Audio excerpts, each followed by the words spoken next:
పశ్చిమాసియాలో యుద్ధ ప్రభావంతో అంతర్జాతీయ మార్కెట్లో క్రూడ్ ఆయిల్ ధరల పెరుగుదల, మరోవైపు వాతావరణ మార్పుల ప్రభావంతో వ్యవసాయ ఉత్పత్తి తగ్గుదల, ఈ రెండు కారణాలు నిత్యావసర వస్తువుల ధరలపై తీవ్ర ప్రభావం చూపుతున్నాయి. పెట్రోల్, డీజిల్ ధరల పెరుగుదలతో రవాణా ఖర్చులు పెరిగి దాదాపు ప్రతి వస్తువు ధరపై భారం పడుతోంది. నిజామాబాద్ జిల్లాలో నిత్యావసర వస్తువుల ధరల పెరుగుదలపై మరింత సమాచారం మా ప్రతినిధి రాజేష్ అందిస్తారు.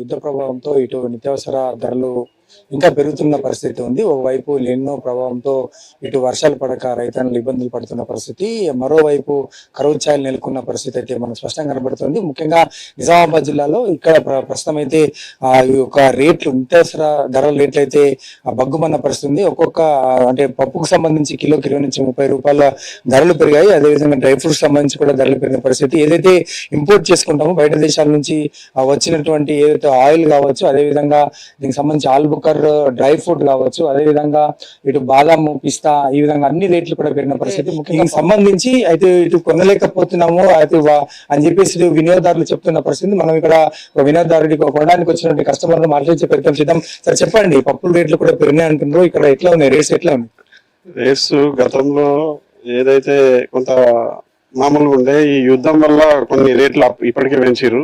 ఆ తర్వాత ఇప్పుడు ఎల్నినో ఎఫెక్ట్ అని చెప్పేసి వ్యాపారులంతా వాళ్ళు ఆల్రెడీ స్టాక్ ఇది చేసినట్టున్నారు. రేట్లు ఆల్రెడీ పెంచేసారు, 30% పెరిగినాయి. అట్లే రైస్ కానీ, ఆయిల్ కానీ, బియ్యము, ఇవి బాగా రేట్లు పెరిగినాయి. ఇవే డైలీ మనం వాడేది.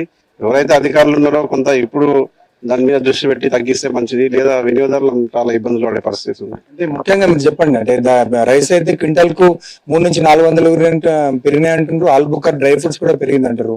ఇంపోర్ట్ చేసేటటువంటి వాటి మీద ఎక్కువ రేట్లు అయినాయి అంటున్నారు, ఎట్లా ఉంది? డ్రై ఫ్రూట్స్ పెరిగినాయి ఆల్రెడీ, అది యుద్ధం తర్వాత కొంత పెరిగినాయి. అయితే ఏవైతే ఈ రైస్ అయితే ఆల్రెడీ క్వింటల్ కు 1200 దాకా పెరిగినాయి. దీనివల్ల ఇబ్బందులు, సామాన్యుడు బతకలేని పరిస్థితి అయితే ఏర్పడ్డది.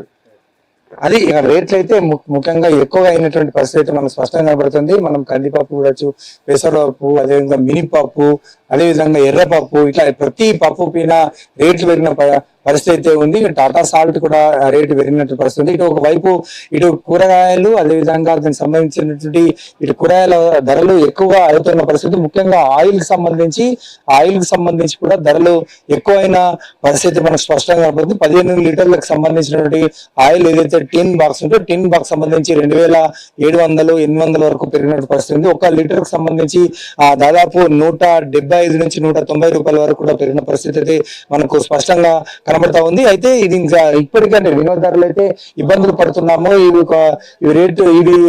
కొనలేకపోతున్నామని చెప్పేసి వాళ్ళు చెప్తా ఉన్నారు. అంటే గత 15 రోజుల నుంచి కూడా రేట్లు పెరుగుతున్నాయి అంటున్నారు. ఎట్లా ఉంది పరిస్థితి? మీకు ఎట్లా గిరాకీ ఎట్లా ఉంది? పరిస్థితి అనేది చాలా ఘోరంగా ఉందండి. చాలా ఇబ్బంది అవుతుంది మాకు. డైలీ వేర్ సేల్స్ లో మాకు మినిమం 20 to 30% వరకు మాకు ఎఫెక్ట్ పడ్డదండి. ఎందుకంటే వచ్చిన కస్టమర్ వచ్చేసి 2 కేజీలు 3 కేజీలు కస్టమర్ ఒక్కో కేజీతో సరిపెట్టుకుంటున్నారు. ఎందుకంటే ప్రైజెస్ వచ్చి కేజీకి 20 నుంచి 25 వాళ్ళకు కూడా చాలా బర్డెన్ అవుతుంది.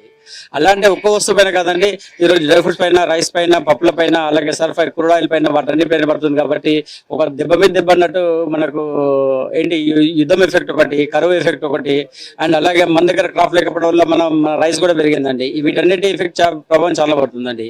మాకు కూడా సేల్ తగ్గింది అండ్ మార్జిన్ కూడా తగ్గిపోయాయండి. దాని ఎఫెక్ట్ అయితే చాలా ఉంది. అంటే ముఖ్యంగా హోల్సేల్ వ్యాపారులు స్టాక్స్ పెట్టుకుంటున్నారని చెప్తా ఉంది. లేదండి, అటువంటి ఏదైతే లేదు. స్టాక్ పెట్టడం వల్ల ఈ రోజు కొన్ని ఐటెంలో పెట్టచ్చు, కానీ ఈ రోజు పప్పులు అయితే పెట్టుకోలేము. డ్రై ఫ్రూట్స్ అయితే రాదండి. డ్రై ఫ్రూట్స్ ఇంపార్ట్ నుంచి మనకు బయట నుంచి రావాలి కాబట్టి అమెరికా నుంచి బాదాం వస్తుంది. ఆ బాదాం ఎఫెక్ట్ చాలా పడుతుందండి. కేజీకి 50-60 రూపాయల పైన పడ్డది. అలాగే పిస్తా కానీ, ఇప్పుడు ఆలూ బుకర్ అయితే టోటల్ తెలంగాణలో షార్టేజ్ ఉందండి. అటువంటి ఎఫెక్ట్ కానీ స్టాక్ పెట్టడం వల్ల అటువంటి అయితే ఏం కాదు. ఫైనల్ చెప్పండి, అంటే గిరాకీ ఎట్లా ఉంది? మీరు రోజువారీ వచ్చేటటువంటి ఎట్లా ఉంది? వినియోగదారులు ఏమంటారు రేట్లు పెరిగిందని? చాలా ఇబ్బంది పడుతున్నారు అండి. కస్టమర్ ఇబ్బంది పడుతున్నారు, మాకు కూడా ఇబ్బంది అవుతుంది, సఫర్ అవుతున్నారు. డైలీ వచ్చి 20 to 25% అయితే ఎఫెక్ట్ పడుతుంది. మాకైతే సేల్స్ అయితే తగ్గాయి, గిరాకులు తగ్గాయి. అది ఇక్కడ సంబంధించినటువంటి యుమార్ట్ కు సంబంధించినటువంటి యజమాని చెప్తున్నటువంటి పరిస్థితి. ముఖ్యంగా సేల్స్ అయితే తగ్గాయి, రేట్లు హైక్ అవడంతో దాని యొక్క సేల్స్ తగ్గాయి, 25 to 30% సేల్స్ తగ్గాయి. అదే విధంగా పప్పు దినుసుల పైన, అదే డ్రై ఫ్రూట్స్ పైన కూడా 20 నుంచి 30% రేట్స్ పెరిగిన పరిస్థితిలో వినియోగదారులు 2 కిలోలు కొనేది కిలో కొనేవారు హాఫ్ కేజీ, ఈ విధంగా తీసుకెళ్తున్న పరిస్థితి మనకు స్పష్టంగా కనబడుతుంది. మరోవైపు ఇటు ఎల్లిన ప్రభావం, ఇంకోవైపు కరువు ఛాయలు, ముఖ్యంగా ఇవన్నీ కూడా యుద్ధ ప్రభావం కూడా ఈ యొక్క వినియోగదారులపై పడ్డాయని చెప్పవచ్చు. 10% ప్రవీణ్ తో రాజేష్ ప్రైమ్ న్యూస్ నిజామాబాద్ నుండి.